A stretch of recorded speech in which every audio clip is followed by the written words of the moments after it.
1-2-3 жастағы балалар нені білуі қажет? 1 жастағы балада указательный жест толықтай шығып аяқталады. Және сонымен қоса бала өзінің дене мүшесін, қолын, аяғын толықтай білуі қажет. Кемінде 20-30 сөзден тұратын сөздері, сөздік қоры болуы керек. Және бала енді жүріп, аяқ қолын басқаруды үйренеді.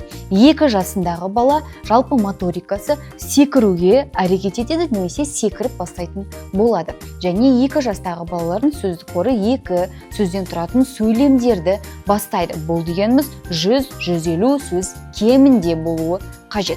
Ал енді 3 жастағы балаларда 3 сөзден тұратын сөздері, сөйлемдері міндетті түрде болуы қажет. 3 жаста баланың толық физиологиялық дамуы қалыптасу керек. Яғни бала секіре алу керек, аунауы 1 аяқпен, 2 аяқпен тұра алуы қажет. Ойнау процесі балада 3 жаста толық қалыптасады. 3 жасқа дейін бала басқа балалармен жүр шай ішейік, жүр команда болайық деп ойнамайды. Олардың ойындары тек қана ойыншықтарды тартып алу ғана болады.